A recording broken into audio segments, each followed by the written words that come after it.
ഞാൻ ഇന്ന് പറയാൻ പോകുന്നത് ഒരു മധുരത്തിന്റെ കഥയാണ്. സുഗന്ധവും മധുരവും നിറഞ്ഞ മറയൂരിലെ മണ്ണിന്റെ കഥ. മറയൂർ എന്ന് പറയുമ്പോൾ തന്നെ നാവിൽ ശർക്കരയുടെ മധുരം തന്നെയായിരിക്കും എല്ലാവർക്കും ഉണ്ടാവുക. അതെ, കേരളത്തിൽ ഉൽപ്പാദിപ്പിക്കുന്ന ലോകപ്രശസ്തമായ മറയൂർ ശർക്കര തന്നെ. ശർക്കര നിർമ്മാണത്തെക്കുറിച്ച് അറിയുന്നതിന് മുൻപ് ആദ്യം നമുക്ക് കരിമ്പ് കൃഷി ചെയ്യുന്നിടത്തേക്ക് പോകാം. ഞാൻ മറയൂർ വന്നപ്പോൾ ശർക്കര നിർമ്മാണശാല കാണാം എന്ന് കരുതി തിരക്കിയപ്പോൾ ഇവിടെ കൂടുതലായും ശർക്കര നിർമ്മാണം നടന്നു വരുന്നത് ഓമന ബാലസുബ്രഹ്മണ്യം ദമ്പതികളുടെ നിർമ്മാണ കേന്ദ്രത്തിൽ ആണെന്നാണ് അറിയാൻ സാധിച്ചത്. പിന്നെ ഒട്ടും താമസിക്കാതെ തന്നെ ഞാൻ അവിടെ എത്തി. ഇതാണ് ബാലൻ ചേട്ടൻ. അദ്ദേഹം ഇപ്പോൾ ഞങ്ങളെ കൂട്ടിക്കൊണ്ടു പോകുന്നത് അദ്ദേഹം പാട്ടത്തിനെടുത്തതും ഇപ്പോൾ വിളവെടുക്കപ്പെടുന്നതുമായ തോട്ടത്തിലേക്കാണ്. ഞങ്ങൾ ചിത്രീകരണത്തിന്റെ കാര്യം അവതരിപ്പിച്ചപ്പോൾ ഒരു മടിയും കൂടാതെ ഒരു ദിവസം ഞങ്ങളോട് കൂടെ നിന്ന കർഷകനാണ് ബാലൻ ചേട്ടൻ. കൃഷിയിടത്തിലേക്ക് കുറച്ചധികം നടക്കാനുണ്ടെന്ന് ഞങ്ങളോട് ആദ്യമേ ബാലൻ ചേട്ടൻ പറഞ്ഞിരുന്നു. അങ്ങനെ അദ്ദേഹത്തിന്റെ ചുവട് പിടിച്ചുകൊണ്ട് ഞങ്ങളും നടത്തം തുടങ്ങി. ഇത് ചോളം കൃഷിയാണ്. കന്നുകാലികൾക്ക് നൽകുന്നതിന് വേണ്ടി കൃഷി ചെയ്യുന്നതാണ്. കരിമ്പിൻ തോട്ടം കണ്ടു തുടങ്ങിയിരിക്കുന്നു. ഇപ്പോൾ ഞങ്ങൾ നടക്കുന്നത് വിളവെടുപ്പ് കഴിഞ്ഞ കൃഷിയിടത്തിലൂടെയാണ്. ഇവിടെ കർഷകർ വിളവെടുപ്പ് നടത്തുന്നുണ്ട്. അങ്ങനെ മുറിച്ചെടുത്ത കരിമ്പുകൾ ചെറിയ ചെറിയ കെട്ടുകളാക്കുകയാണ്. ചെറിയൊരു മഴ ഉപയോഗിച്ചാണ് ഇവർ കരിമ്പിന്റെ കടഭാഗത്തു നിന്നും വെട്ടിയെടുക്കുന്നത്. അതിനുശേഷം കത്തികൾ ഉപയോഗിച്ച് ഇലകൾ നീക്കം ചെയ്യുന്നു. എന്നിട്ട് 15 കരിമ്പിൻ കമ്പുകൾ വരുന്ന ഓരോ കെട്ടുകളാക്കുന്നു. ഇതിന് പ്രത്യേകം പരിശീലനം ലഭിച്ച ജീവനക്കാരാണിവർ. അതിവേഗമാണ് അവരുടെ പണി നീങ്ങുന്നത്. വാരം കോരി കരിമ്പ് നടുന്നതിനും ഒരു രീതിയുണ്ട്. പാടങ്ങൾ ടില്ലർ ഉപയോഗിച്ച് നിരപ്പാക്കും. അതിനുശേഷമാണ് വരമ്പ് കോരുന്നതും കരിമ്പ് നടാനുള്ള പാത്തി കോരുന്നതും. പാത്തി കോരി കഴിഞ്ഞതിന് ശേഷം 2 അടി അകലത്തിലാണ് കരിമ്പ് നടുന്നത്. ശേഷം കരണമെന്ന് ഗ്രാമീണ ഭാഷയിൽ പറയുന്ന നടുത്തല കട്ട് ചെയ്തെടുക്കുന്നു. അതായത് കരിമ്പിന്റെ ഏറ്റവും മുകളിലത്തെ അഗ്രഭാഗത്തെ നടുതല എന്ന് പറയുന്നു. 3 നടുതല ചേർന്നതാണ് ഒരു കരണം. ഒരു നടുതല മുകളിൽ നിർത്തി ബാക്കി 3 എണ്ണവും മണ്ണിലടിയിൽ വരുന്ന തരത്തിലാണ് ഇത് നടുന്നത്. ഇതുപോലെ 1/2 അടി അകലം പാലിച്ച് മറ്റു കരണങ്ങളും നടുന്നു. 30 ദിവസത്തിന് ശേഷമാണ് നട്ട കരിമ്പിന് ആദ്യത്തെ വളമിടുന്നത്. ഫാക്ടം ഫോസ്, യൂറിയ, പൊട്ടാഷ് തുടങ്ങിയ രാസവളങ്ങളാണ് ഇതിന് ഉപയോഗിച്ചു വരുന്നത്. കരിമ്പിന് ഏറ്റവും കൂടുതലായി വേണ്ട ഒന്നാണ് വെള്ളം. അതിനായി ഡാമിൽ നിന്നുള്ള വെള്ളം തോട്ടിലേക്ക് എത്തിക്കുന്നു. ഇതിനുവേണ്ടി പ്രത്യേകം കനാലുകളും ഇവിടെയുണ്ട്. വെട്ടിയെടുത്ത കരിമ്പുകൾ കെട്ടി ഒരുക്കുകയാണ് ഇവിടെ ചിലർ. അവ കെട്ടുന്നതിനായി ഉപയോഗിക്കുന്നത് കരിമ്പിൻ ഇലകൾ തന്നെയാണ്. അതിനുശേഷം കെട്ടുകൾ തലച്ചുമടായി വാഹനത്തിൽ എത്തിക്കുകയും അവിടെ നിന്ന് ശർക്കര നിർമ്മാണശാലയിലേക്ക് എത്തിക്കുകയും ചെയ്യുന്നു. ഇതാണ് ആ ദമ്പതികളുടെ ശർക്കര നിർമ്മാണ കേന്ദ്രം. കരിമ്പോലകൾ മേഞ്ഞ ഒരു ചെറിയ കുടിലും അതിനോട് ചേർന്ന് ഒരു ശർക്കര ക്രഷിംഗ് കേന്ദ്രവും കാണാം. കൃഷിയിടത്തിൽ നിന്നും എത്തുന്ന കരിമ്പിൻ തണ്ടുകളെല്ലാം ഈ ക്രഷർ ഉപയോഗിച്ച് നീരാക്കി മാറ്റുന്നു. ഡീസൽ ഉപയോഗിച്ച് പ്രവർത്തിക്കുന്ന ഒരു മെഷീനാണ് ഇത്. അങ്ങനെ ശേഖരിക്കുന്ന നീര് ഒരു പമ്പ് സെറ്റിന്റെ സഹായത്തോടെ ശർക്കര നിർമ്മിക്കുന്ന അടുപ്പിനടുത്തേക്കുള്ള വലിയ ഡ്രമ്മിലേക്ക് എത്തിക്കുന്നു. ഏകദേശം 2.5 മണിക്കൂറോളം സമയം വേണം ഈ ഡ്രം നിറയാൻ. ശർക്കര നിർമ്മാണത്തിന്റെ ആദ്യഘട്ടം ഇതുതന്നെയാണ്. കരിമ്പിൻ ജ്യൂസ് വേർതിരിച്ചെടുത്തതിന് ശേഷം കിട്ടുന്ന കരിമ്പിൻ ചണ്ടികൾ വെയിലത്തിട്ട് ഉണക്കുന്നു. ഇതാണ് പിന്നീട് അവർ ശർക്കര നിർമ്മാണത്തിന് ആവശ്യമായ തീ ഒരുക്കുന്നതിന് ഇന്ധനമാക്കുന്നത്. അതിനുശേഷം 2ാം ഘട്ട പണിയിലേക്ക് നീങ്ങുകയാണ്. ശർക്കര പാകമാക്കുന്നതിന് വലിയൊരു പാത്രം ആവശ്യമുണ്ട്. അതിനെ കൊപ്ര എന്നാണ് പറയുന്നത്. അത് ഇതുപോലെ കഴുകി വൃത്തിയാക്കണം. ഇന്നലെ ഉണ്ടാക്കിയ ശർക്കരയുടെ അവശിഷ്ടങ്ങൾ ഇതുപോലെ വെള്ളം നനച്ച് തേച്ചു മാറ്റുന്നു. കുറച്ച് ആയാസപ്പെട്ട പണിയാണിത്. എന്നാലും ഓമന ചേച്ചി അനായാസമായാണ് ഇത് ചെയ്യുന്നത്. നല്ല വൃത്തിയായ വെള്ളം ഉപയോഗിച്ച് കഴുകിയ ശേഷം ശേഖരിച്ച കരിമ്പിൻ ജ്യൂസ് കൊപ്രയിലേക്ക് പകർത്തുന്നു. ഒരു ഡ്രം മുഴുവൻ ഒഴിക്കണം. അതായത് 750 ലിറ്ററോളം കരിമ്പിൻ ജ്യൂസ് വേണം ഒരു പ്രാവശ്യം ശർക്കര ഉണ്ടാക്കാൻ. അതിനുശേഷം തീ കൊളുത്തുന്നു. പിന്നീട് കരിമ്പിലെ അഴുക്കുകൾ നീക്കം ചെയ്യുന്നതിന് വേണ്ടി അത്യാവശ്യം തിളച്ചതിന് ശേഷം 150 ഗ്രാം കുമ്മായം ഇതിലേക്കിടുന്നു. കരിമ്പിൻ ജ്യൂസിലെ അഴുക്ക് വേർതിരിച്ച് പോകുന്നതിനാണ് ഇത് ചേർക്കുന്നത്. തുടർന്ന് കനപ്പ ഉപയോഗിച്ച് ഇതുപോലെ വരുന്ന അഴുക്കിനെ തെക്കി മാറ്റുന്നു. അങ്ങനെ ശുചീകരിച്ച ഈ പാനീയം ഇളക്കി കൊടുക്കുന്നു. ഇതിലെ ജലകണങ്ങൾ ആവിയായി മുകളിലേക്ക് ഉയർന്നു പോകുന്നതും നല്ലൊരു ദൃശ്യഭംഗി തന്നെയാണ്. അടുപ്പിൽ കത്തിക്കുന്ന പുക പോകുന്നതിന് പ്രത്യേകം നിർമ്മിച്ച പുകക്കുഴലുകളും ഇവിടെ കാണാം. ശർക്കര കുറുകി വരുന്നതുവരെ ഇതുപോലെ തുടരെ തുടരെ കരിമ്പിൻ ചണ്ടികൾ അടുപ്പിലേക്ക് ഇട്ടുകൊടുക്കണം. അത് നിർത്താതെ ചെയ്യുമ്പോഴാണ് വേഗത്തിൽ ശർക്കരപ്പാനി കുറുകി വരിക. പുറം നാടുകളിൽ നിന്നും വരുന്ന ശർക്കരയിൽ കെമിക്കൽ ഉണ്ടാകുമെന്നാണ് പറയുന്നത്. അതറിയാനും ഒരു മാർഗമുണ്ട്. ഇത്തരം ശർക്കരകൾ നാവിൽ വച്ചാൽ ഉപ്പുരസം തോന്നുന്നതാണ്. പിന്നെ പഴകും തോറും പൊടിഞ്ഞു പോവുകയും ചെയ്യുന്നു. എന്നാൽ മറയൂർ ശർക്കര പഴകും തോറും ഉറപ്പ് കൂടി വരുന്നു. കെമിക്കൽ ശർക്കരയിൽ സോഡിയം ഹൈഡ്രോക്സിക് സൾഫേറ്റ് ആണ് കൂടുതലായും ചേർക്കുന്നത്. ശർക്കരയ്ക്ക് നിറവും ഭംഗിയും കൂടി ആകർഷകമായി കിട്ടുന്നതിന് വേണ്ടിയാണ് അവർ ഇത് ചേർക്കുന്നത്. അങ്ങനെ നീണ്ട 2 മണിക്കൂർ സമയത്തിന് ശേഷം ശർക്കര നീര് ഇതുപോലെ കുറുകി വരുന്നു. തീ നല്ലപോലെ ക്രമീകരിക്കുകയും വേണം. ഈ സമയത്ത് നല്ല ശർക്കര പായസത്തിലെ മണം നമുക്കിവിടെ നിന്നും ആസ്വദിക്കാം. നാവിൽ കൊതിയുളവാക്കുന്ന തരത്തിൽ ഇത് ചുറ്റും വ്യാപിക്കുന്നു. കുറുകി കുറുകി വരുന്ന പാനി പാകമായി തുടങ്ങിയിരിക്കുന്നു. ഇങ്ങനെയാകുന്ന അവസ്ഥയെ ഊതി വന്നു എന്ന് പറഞ്ഞുകൊണ്ട് പാകമാകാൻ സമയമായി എന്നറിയിച്ചു. ആരെയും ആകർഷിക്കുന്ന സമയം ഇതായിരിക്കും. ഈ സമയം തൊട്ട് നന്നായി ഇളക്കി കൊടുക്കുകയും വേണം. അതിന് പ്രത്യേകം തയ്യാറാക്കിയ ശർക്കര കോരുവ കൊണ്ട് ഇതുപോലെ ഇളക്കുന്നു. 750 ലിറ്റർ കരിമ്പിൻ ജ്യൂസ് ഒഴിച്ചാൽ ഏകദേശം 150 കിലോഗ്രാം ശർക്കര ലഭിക്കുമെന്നാണ് ഇവർ പറയുന്നത്. ഇത് പാകമായോ എന്നറിയുന്നതിന് ഒരു കോരുവയിൽ പാനി ഇതുപോലെ എടുത്താൽ നൂൽപ്പരുവം പോലെ താഴേക്ക് വീഴും. ഇതാണ് ഇതിന്റെ പാകം. അപ്പോൾ തീ കുറയ്ക്കണം. ഇളക്കുന്നത് നിർത്താനും പാടില്ല. വെള്ളം പോലെ ഇരുന്ന കരിമ്പിൻ ജ്യൂസ് ഇതുപോലെ ജാം പരുവത്തിലാകുന്നു. പിന്നെ അധികം വൈകാതെ തന്നെ ഇതിനെ ശർക്കര പന്നയിലേക്ക് നീക്കണം. അതിന് 3 ആളുകളെങ്കിലും വേണം. കുറച്ച് അപകടം പിടിച്ചൊരു പണിയാണിത്. അതിനുശേഷം കയറുപയോഗിച്ച് 2 ആളുടെ സഹായത്തോടെ കൊപ്രയിൽ നിന്നും പന്നയിലേക്ക് മറിക്കുന്നു. പിന്നീട് കൊപ്രയിൽ പറ്റിപ്പിടിച്ചിരിക്കുന്ന ശർക്കര വടിച്ചെടുക്കുന്നു. പന്ന എന്ന് പറയുന്നത് മാവിൻ തടിയിൽ തീർത്ത ചതുരാകൃതിയിലുള്ള വലിയ ട്രേ പോലുള്ള ഒന്നാണ്. അതിനുശേഷം കൊപ്രയിൽ വെള്ളം നിർത്തിയിടുന്നു. അല്ലെങ്കിൽ ശർക്കര ഖരമായാൽ ക്ലീൻ ചെയ്യാൻ പ്രയാസമായിരിക്കും. അതിനുശേഷം ഇതുപോലെ കനപ്പ ഉപയോഗിച്ച് ഇളക്കുന്നു. അതിനും പാകം നോക്കുന്ന രീതിയുണ്ട്.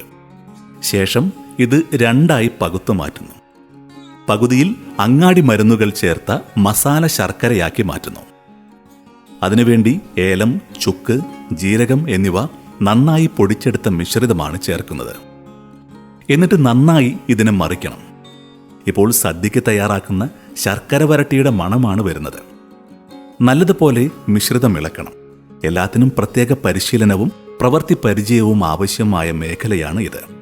ചെറുചൂടിൽ ഇത് തെക്കി മാറ്റുന്നത് ഒരു കല തന്നെയാണ്.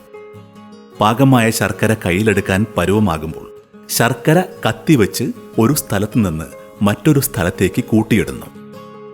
ഇനി ഇതുണ്ടാക്കാനുള്ള പ്രവർത്തനമാണ്. കൈകൾ നനച്ച് ചൂടോടെ എടുത്ത് ഉണ്ടയാക്കി പിടിച്ച് പനമ്പായിലേക്കിടുന്നു. നന്നായി ഉരുകിയൊലിച്ച ശർക്കര കൈ പൊള്ളാതെ ഇങ്ങനെ ഉണ്ട പിടിക്കുക എന്നതും വളരെ പ്രയാസകരമായ ഒരു പ്രവൃത്തിയാണ്. എന്നാൽ വളരെ വേഗത്തിലാണ് അവർ ഇത് ചെയ്തെടുക്കുന്നത്. കൈവിരൽ പതിക്കുന്ന ശർക്കരയാണ് മറയൂർ ശർക്കര എന്ന ഖ്യാതിയുമുണ്ട് ഇതിന്. മറയൂർ ശർക്കരയുടെ ട്രേഡ് മാർക്കായും പറയുന്നത് ഇതാണ്. ഇത് മസാല ചേർത്ത ശർക്കരയാണ്. കാഴ്ചയിൽ രണ്ടും ഒരുപോലെയാണ്. മറയൂർ ശർക്കര 2 നിറത്തിലാണ് കാണാൻ സാധിക്കുക. ഒന്ന് ഇതുപോലെ ഡാർക്ക് നിറത്തിലും മറ്റൊന്ന് ലൈറ്റ് നിറത്തിലും. മണ്ണിന്റെ ഗുണനിലവാരവും കരിമ്പിന്റെ പാകവും അനുസരിച്ചുണ്ടാകുന്ന മാറ്റങ്ങളാണ് ഇതിനെല്ലാം കാരണം. എന്നാൽ അതിന്റെ മധുരത്തിലും ഗുണമേന്മയിലും മാറ്റമൊന്നും ഉണ്ടാകുകയുമില്ല. നിറത്തിൽ മാത്രമേ ഈ മാറ്റം ഉണ്ടാവുകയുള്ളൂ. അല്പസമയം കഴിഞ്ഞപ്പോൾ ഒരു ബസ്സിൽ കുറച്ച് യാത്രാ സംഘം ഇവിടെ എത്തി. ഓമന ചേച്ചി അവർക്ക് ശർക്കരയെക്കുറിച്ച് വിശദീകരിച്ചു കൊടുക്കുന്നുണ്ടായിരുന്നു. മസാല ശർക്കരയുടെയും സാദാ ശർക്കരയുടെയും മേന്മ പറഞ്ഞ് കച്ചവടം നടത്തുകയായിരുന്നു. ഇപ്പോൾ വന്ന യാത്രികർ ഓൾ കേരള കേറ്ററേഴ്സ് അസോസിയേഷന്റെ വിനോദയാത്രയ്ക്കായി വന്നവരാണ്. പാചകം ചെയ്യാൻ മിടുക്കരായ ഇവർ ശർക്കരയുടെ ഗുണനിലവാരത്തെക്കുറിച്ച് നേരത്തെ തന്നെ ബോധമുള്ളവരാണ്. കേരളം കഴിഞ്ഞാൽ തമിഴ്നാടാണ് ശർക്കര അധികമുണ്ടാക്കുന്നത്. അവർ ഇതിനെ പറയുന്നത് വെല്ലം എന്നാണ്. വിനോദയാത്രയിലെത്തിയവർ ശർക്കര കത്തിയെടുത്ത് ചില പ്രവർത്തനങ്ങൾ നടത്തുന്നു. ഇവർ വലിയ പർച്ചേസാണ് ഇവിടെ നിന്നും നടത്തിയത്. ഇന്ന് കാലത്ത് കരിമ്പായി നിന്നിരുന്നത് ഇപ്പോൾ കാണുന്ന തരത്തിൽ ശർക്കരയായി മാറിയിരിക്കുന്നു. ഇതിങ്ങനെ ശർക്കരയാക്കി മാറ്റാൻ മണിക്കൂറുകൾ മാത്രമേ എടുത്തുള്ളൂ. അത് ഇപ്പോൾ വിൽപ്പന നടന്ന് കിലോമീറ്ററുകൾ അകലെയുള്ള ഉപഭോക്താക്കളുടെ തീന്മേശയിൽ എത്തുകയും ചെയ്യുന്നു. ഇതുപോലെ വേഗത്തിൽ സംസ്കരണം നടത്തുന്ന രീതി കേരളത്തിൽ മറ്റൊരിടത്തും കാണാൻ കഴിയില്ല. അങ്ങനെയുള്ളതുകൊണ്ടായിരിക്കണം ശർക്കര നിർമ്മാണശാലകളിൽ ടൂറിസ്റ്റുകൾ എത്തുന്നത്. ശർക്കര ഉണ്ടാക്കുന്ന രീതിയും മറ്റും അവർ ചോദിച്ചു മനസ്സിലാക്കുന്നുണ്ട്. വിദേശികളായ സഞ്ചാരികൾ വന്ന് ഇവിടെ ശർക്കര നിർമ്മാണത്തിൽ പങ്കുചേരുകയും അതിനെക്കുറിച്ച് അറിയാൻ ശ്രമിക്കുകയും ചെയ്യുന്നു. കൂടാതെ അവർ പർച്ചേസുകളും നടത്താറുണ്ടത്രേ. ഇപ്പോൾ വന്ന യാത്രികർ ചാക്ക് കണക്കിന് ശർക്കര പർച്ചേസ് ചെയ്തുകൊണ്ടുപോയി. തഴപ്പായ മടക്കി ചാക്കിനുള്ളിലേക്ക് വെച്ച് അതിലേക്ക് ശർക്കര നിറയ്ക്കുന്ന രീതിയാണ് ഇവിടെ കണ്ടുവരുന്നത്. ചാക്കിലെ നൂലുകൾ ശർക്കരയിൽ പിടിക്കാതിരിക്കാനും ഈർപ്പം പെട്ടെന്ന് പറ്റിപ്പിടിക്കാതിരിക്കാനുമാണ് ഇവർ ഇങ്ങനെ ചെയ്യുന്നതെന്ന് ഓമന ചേച്ചി പറയുന്നു. മാത്രവുമല്ല, ഇങ്ങനെ വയ്ക്കുമ്പോൾ പെട്ടെന്ന് കേടാവുകയുമില്ല. കാലങ്ങളോളം ഇരിക്കുവാനും ഇതുകൊണ്ട് സാധിക്കുന്നു. ഇങ്ങനെ നിറച്ച ചാക്കുകളാണ് വിപണിയിലെത്തുന്നത്. ദിവസവും 600 കിലോഗ്രാം ശർക്കരയാണ് ഇവിടെ നിർമ്മിക്കുന്നത്. അങ്ങനെ നിൽക്കെ കുറച്ച് ശർക്കര ഞങ്ങളും വാങ്ങി. രാവിലെ മുതൽ വൈകുന്നേരം വരെ ഇവിടെ നിന്നും ചിത്രീകരിച്ചതുകൊണ്ട് കേരളത്തിലെ വലിയൊരു വ്യവസായത്തെക്കുറിച്ചാണ് മനസ്സിലാക്കാൻ സാധിച്ചത്. ഇന്നുണ്ടാക്കിയ ശർക്കരയിട്ട് തിളപ്പിച്ച കാപ്പി കുടിച്ചിട്ട് പോകാം എന്ന് പറഞ്ഞുകൊണ്ട് ചേച്ചി കാപ്പി ഇടാൻ തുടങ്ങി. വെട്ടിത്തിളച്ച ശർക്കര വെള്ളത്തിൽ കാപ്പിപ്പൊടിയിട്ട് തയ്യാറാക്കിയ കാപ്പി എനിക്ക് നേരെ നീട്ടി. നല്ല മേന്മയുള്ള കാപ്പി. ഇന്നലെ കരിമ്പായിരുന്ന ഇത് ഇന്ന് കാപ്പിയുടെ ഭാഗമായി മാറിയിരിക്കുന്നു. പണിയെല്ലാം ഒതുങ്ങിയപ്പോൾ ചേച്ചി ശർക്കര ഉണ്ടാക്കുന്ന രീതി പറഞ്ഞു തരികയാണ്. ചേച്ചി പറയുന്ന വാക്കുകളിലേക്ക് പോകാം. ഒരു വർഷം മൂപ്പുള്ള കരിമ്പ് നമ്മൾ വെട്ടിക്കൊണ്ടുവരുവാണ്. കരിമ്പിൻ്റെ വിളവ് എന്ന് പറഞ്ഞാൽ ഒരു വർഷത്തെ മൂപ്പാണ്. അത് നമ്മൾ വെട്ടി തോട്ടങ്ങളിൽ നിന്ന് വെട്ടിക്കൊണ്ടുവന്ന് നമ്മൾ ഇവിടെ ഒരു മെഷീനുണ്ട്. മെഷീൻ്റെ അടുത്ത് കൊണ്ടുവന്നിട്ട് വണ്ടിയെ കയറ്റി കൊണ്ടുവരുന്ന അത് മെഷീനിലേക്ക് ഇടുന്നു. മെഷീനിലേക്ക് ഇട്ടത് ജ്യൂസാക്കി എടുക്കുക. നമ്മൾ ജ്യൂസാക്കി എടുത്ത് ആ ജ്യൂസ് നമുക്ക് നേരെ പമ്പ് ചെയ്ത് നമ്മുടെ ഇവിടെ ഈ ഷെഡിൻ്റെ അകത്തൊരു വലിയ ഡ്രം ഇരിപ്പുണ്ട്. അതിലേക്ക് അത് വന്ന് നിറഞ്ഞുകൊണ്ടിരിക്കും. ഒരു 2-2.5 മണിക്കൂർ നിറഞ്ഞു കഴിയുമ്പോൾ അത് ഫുള്ളാകും. 750 ലിറ്ററിൻ്റെ ജ്യൂസ് അടിക്കണമെങ്കിൽ നമുക്ക് 2.5 മണിക്കൂർ സമയം പിടിക്കും. ആ 2.5 മണിക്കൂർ കഴിയുമ്പോൾ നമ്മളത് ടാങ്ക് നിറയും. ആ ടാങ്കിലെ ജ്യൂസ് നമ്മൾ ഇവിടെ ഒരു വലിയ പാത്രത്തിലേക്ക്, ഈ അടുപ്പിൻ്റെ പൊക്കത്ത് ഒരു പാത്രമുണ്ട്, ആ പരന്ന പാത്രത്തിലേക്ക് നമ്മൾ ആക്കുവാണ്.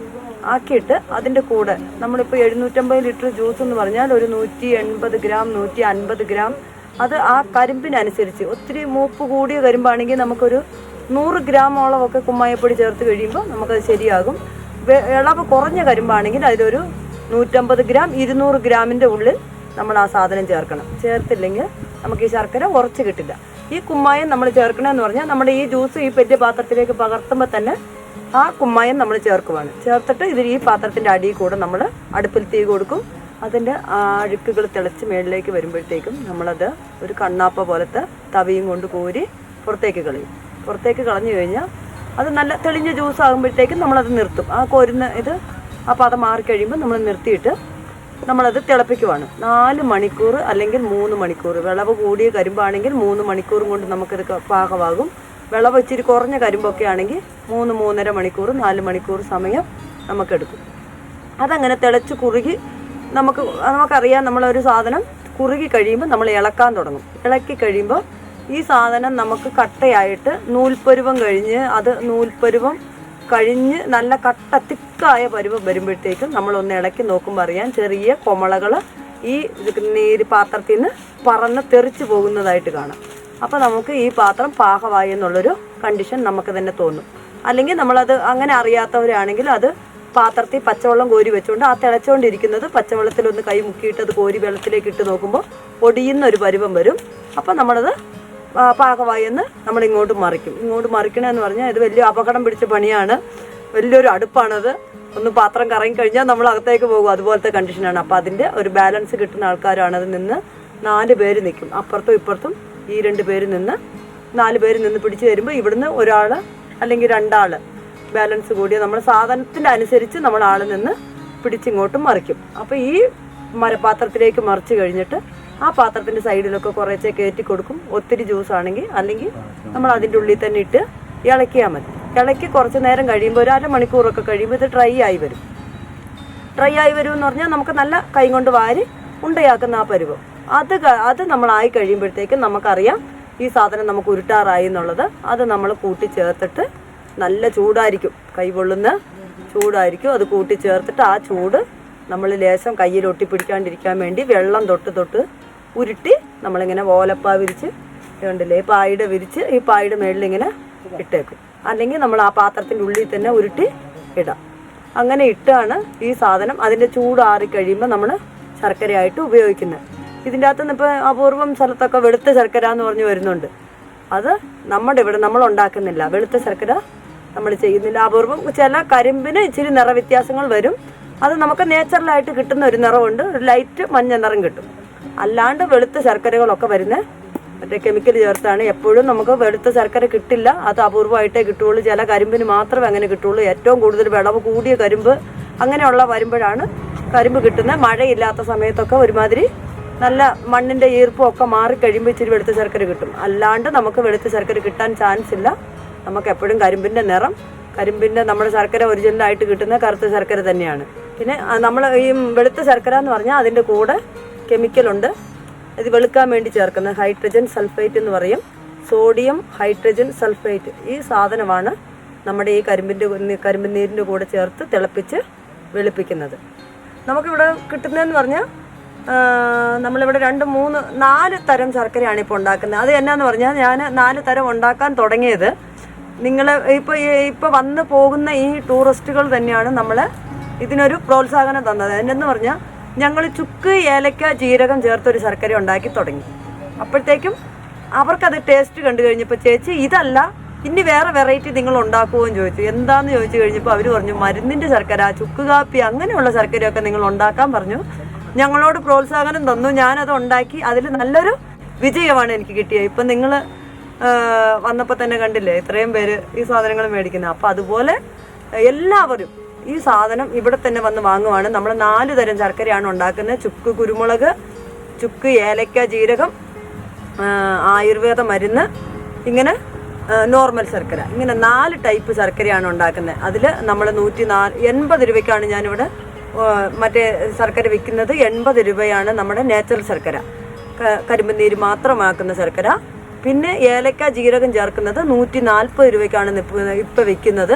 അതെന്നാന്ന് പറഞ്ഞാൽ 140 രൂപ ഒത്തിരി വിലയാണെന്ന് തോന്നും. പക്ഷേ ഏലക്കയുടെ വില നമുക്ക് അതുമാതിരി തീ പിടിച്ചിരിക്കുവാണ്. ഏലക്ക 4500 രൂപ വരെ ആയി. അപ്പോൾ നമ്മൾ 140 രൂപയ്ക്ക് വിൽക്കുന്നു. പിന്നെ ചുക്കും കുരുമുളകും ജീരകവും അത് നമ്മൾ 120 രൂപയ്ക്കാണ് വിൽക്കുന്നത്. ഇതെന്ന് പറഞ്ഞാൽ കുരുമുളകിൻ്റെ വില അത്രയും ഇല്ല, അപ്പോൾ 120 ആക്കി. പിന്നെ അതിൻ്റെ അകത്ത് ചുക്ക്, ഏലക്ക ഇതൊക്കെ വരുമ്പോൾ നമുക്ക് 120 രൂപയുടെ ചിലവ് വരുന്നുണ്ട്. അതുകൊണ്ട് 120 രൂപ. പിന്നെ അങ്ങാടി മരുന്നിൻ്റെ ആയുർവേദ മരുന്ന് നമുക്ക് വലിയ വില വരുന്നില്ല. ഈ 80 രൂപയുടെ കൂടെ 10-20 രൂപയുടെ മുടക്കുകളേ വരുന്നുള്ളൂ. അപ്പോൾ 80, 20 അങ്ങനെ ആക്കി എടുക്കുന്നു. ഇപ്പോൾ 200-300 രൂപയുടെ മുടക്കേ നമുക്ക് വരുവുള്ളൂ. അപ്പോൾ അങ്ങനെ നമ്മൾ ഈ ആയുർവേദ മരുന്നിൻ്റെ സാധനം 100 രൂപയ്ക്കാണ് നമ്മൾ വിൽക്കുന്നത്. അങ്ങനെ 4 വെറൈറ്റി ശർക്കര, 4 വെറൈറ്റി നല്ലപോലെ നമുക്ക് ചിലവാകുന്നുണ്ട്. അങ്ങനെ ഓമന ചേച്ചിയുടെ സൽക്കാരവും സ്വീകരിച്ച് ഞങ്ങൾ ഇവിടെ നിന്നും പോവുകയാണ്.